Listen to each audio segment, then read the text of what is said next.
안녕하십니까. 대구 제일교회 전 담임 목사 나여솔입니다. 오늘은 느헤미야서 9장 1절에서 3절의 말씀을 바탕으로 조상의 죄의 자복이라는 제목으로 말씀을 드리겠습니다. 말씀을 드리기 전에 잠시 기도드리겠습니다. 하나님, 오늘도 이 자리에 임하옵소서.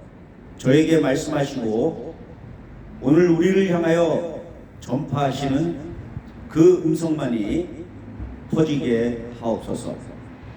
저희로 하나님의 뜻을 알고 순종하는 한 사람 한 사람 되도록 인도하옵소서. 저의 부족한 입을 주장하여 주시고 오직 하나님의 음성만을 전할 수 있도록 도와 주시옵소서. 우리 주님 예수 그리스도의 이름으로 기도드립니다. 아멘. 오늘 말씀을 보면 율법을 읽고 청중들은 그 율법을 들으며 이후에는 조상의 허물과 자신들의 죄에 대해서 자복했다. 이러한 글이 기록되어 있습니다. 이 말씀은 느헤미야 선지자가 기록한 글로서 바벨론 포로에서 돌아온 후의 상황을 전하고 있습니다. 바벨론의 포로로 70년 동안 다녀온 후에 유대인들은 자기네 고향으로 돌아왔지만 율법을 잊었습니다. 바벨론에서 생활하는 동안에 율법을 들을 기회도 없었고 율법을 지키며 사는 삶도 없었습니다. 물론 하나님께 제사 드릴 성전도 없었기 때문에 그들의 종교와 사상은 상당히 무너진 상태였습니다. 그러나 자기의 나라로 돌아온 때에 느헤미야는 에스라 선지자를 통해서 율법을 백성들에게 들려주고 그 율법을 배우게 했습니다. 그것을 반나절 동안 가르쳤고 그것을 들은 백성들은 그동안 율법에서 벗어난 삶으로 인해서 회개하고 자기들의 죄를 자복을 했다는 것입니다. 그러면서 여기서 중요한 것 중에 하나는 뭐냐 하면은 자기의 죄를 자복했을 뿐만 아니라 자기 조상의 허물까지 자복했다 라고 하는 사실이죠. 이러한 기록은 성경에 여기에만 기록이 되어 있습니다. 자기의 잘못 더하여 조상들의 허물까지 자복한다는 것 얼마나 중요한 것인지 우리는 알아야 할 것이죠. 율법은 유대인들의 사회적이고 종교적이고 개인적인 규범입니다. 그 규범 앞에 설 때 사람들은 자기의 죄를 깨닫게 되고 회개하게 되는 것이죠. 하나님이 주신 규범을 바탕으로 해서 죄를 깨닫고 회개하는 삶, 이것은 너무너무나도 중요한 것입니다. 여러분, 오늘 이러한 가르침을 우리의 삶에 적용을 해야 되겠죠. 오늘은 특별히 3.1절입니다. 지난 107년 전에 이 나라가 일제 치하에 있음으로 인하여 어려운 상황에 있을 때에 과연 하나님의 백성으로서 어떠한 자세를 가져야 했을까? 물론 우리는 지금 107년이 지난 다음에 살고 있지만 똑같은 상황에 있다라고 말하지 않을 수가 없습니다. 저는 3.1 독립운동을 생각하면서 몇 가지 오늘 말씀을 비추어서 생각해 보았습니다. 첫 번째, 많은 애국 지사들이 독립선언문에 서명을 하고 낭독을 하고 독립을 선포했지만 그것이 전 국민에게 규범이 될 수 있을 정도로 강력하지는 못했다. 왜냐하면 당시에 천도교를 비롯해서 불교 또한 기독교 인사들이 대표해서 모였기 때문에 종교적으로 강력한 흡입력을 갖기가 어려웠던 것 같습니다.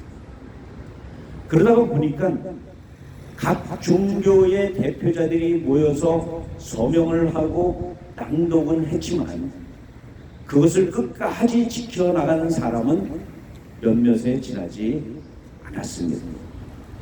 그들은 독립선언문을 선포한 후에 얼마 되지 않아서 흩어졌고 또 그 중요성을 잊어버리는 경우가 생겨난 것입니다.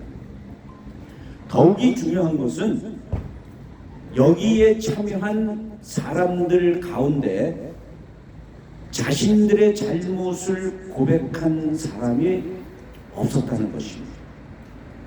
저는 특별히 당시 조선의 마지막 왕 순종 황제를 비롯해서 당시에 이 나라를 망하게 하는 사람들이 정말로 죄를 고백하고 백성들 앞에서 눈물을 흘리며 회개를 했어야 했다고 생각이 듭니다.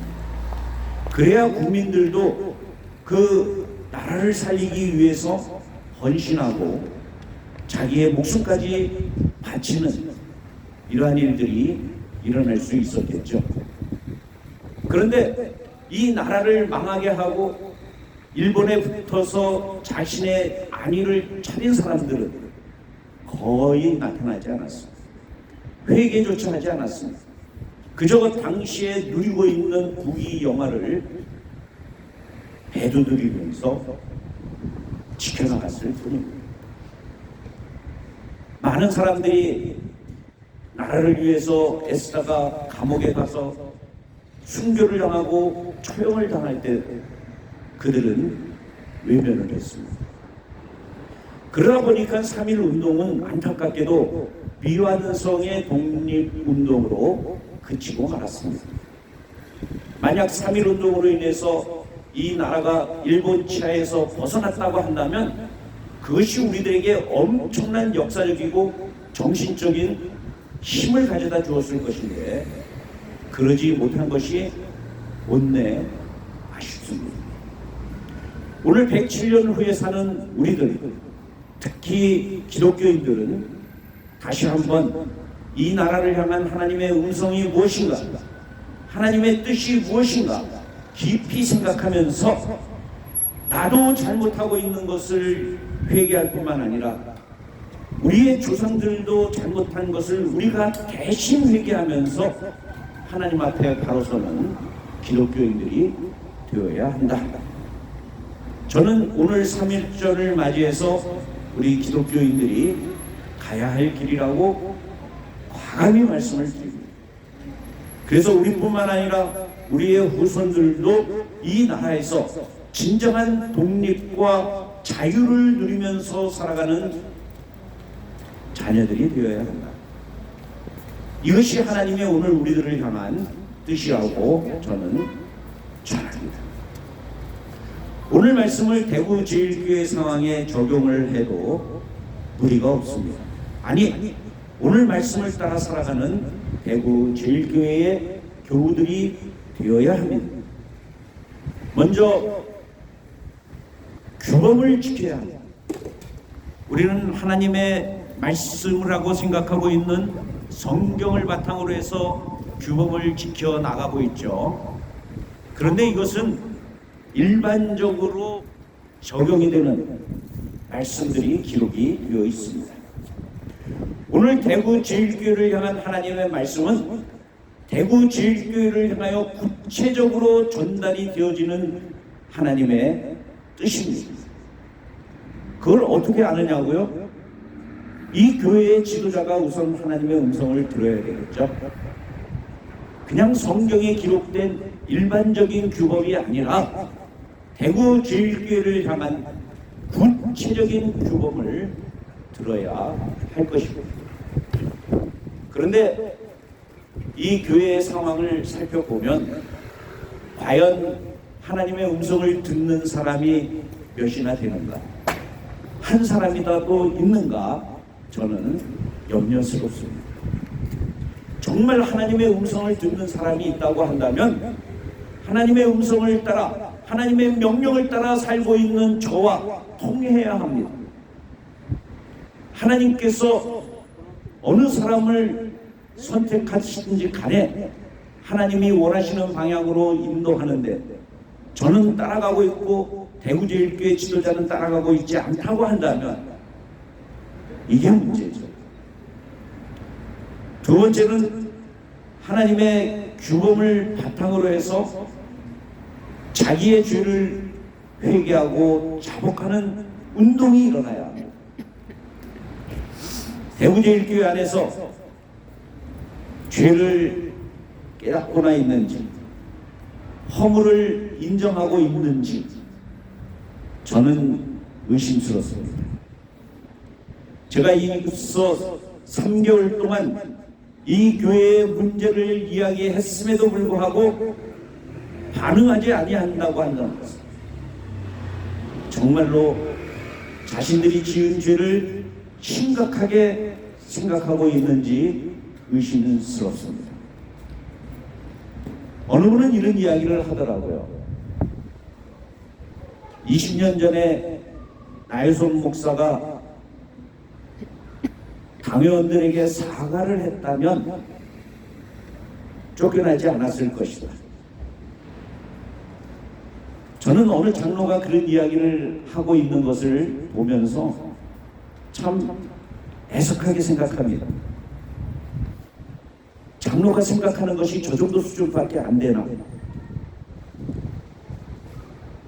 저 뒤에 일어나고 있는 엄청난 모략과 탐욕을 보지도 못하고 단순히 사과를 한다? 제가 사과를 한들 그 장로의 탐욕을 그 사람이 포기하겠습니까? 절대 포기하지 않습니다. 저 사람이 몰고 오고 있는 그 모략을 보지 못하는, 그리고 눈에 잠시 보이는 사과, 그거를 이야기하는 모습은 정말로 장로로서 자격이 없습니다. 그런데 그 사람의 아들이 현재 장로가 되어 똑같은 말을 하고 있는 것을 제가 들을 때에 야, 이 사람들 정신 수준이 이것밖에 안 되는구나. 사회적인 판단력이 이것밖에 안 되는구나. 하나님의 음성을 듣지도 아니하고 아버지가 했던 것처럼 아들도 똑같은 범죄를 저지르고 있구나. 마음에 한탄스럽습니다. 이러한 사람들이 과연 하나님 앞에서 회개를 할 것인가? 어렵겠죠? 인간적으로는 어렵습니다. 그러나 언젠가 하나님께서 손을 들어 그들을 심판하실 때에, 징벌하실 때 그들이 깨닫기라도 한다면 다행이라고 생각합니다. 여러분, 우리는 우리 다음 세대를 위해서 준비하는 조상이 되어야 합니다. 지금 대구제일교회에 나오는 어린 아이들을 위하여 신앙적으로 본이 되는 어른이 되어야 한다는 것입니다. 바로 그것이 오늘 느헤미야서에 나오는 에스라 선지자를 통해서 성경을 낭독하고 율법을 낭독하고 회개하고 하나님의 백성으로 살아가는 모습을 지켜나가는 것입니다. 저는 이러한 모습이 대구제일교회 안에서 일어나기를 간절히 바랍니다. 그것이 진정 하나님의 백성으로 사는 길이요, 하나님의 교회로 바로 서는 길입니다. 제가 누누이 말씀을 드린 바와 같이 진실을 알아야 교회가 바로 서게 됩니다. 이 교회 안에서 일어나고 있는 그 많은 죄악들, 범죄들, 이것을 알고 회개할 때 비로소 이 교회가 바로 서고 살아날 수 있습니다. 저는 지금부터 2007, 8년, 2500년 전에 일어났던 느헤미야와 에스라의 그 사건이 오늘 대구 질교회도 일어나서 하나님 교회로서 바로 서고 또한 하나님의 뜻에 바로 서는 교우 한 분 한 분 되기를 간절히 바랍니다. 오늘도 들어주셔서 대단히 감사합니다.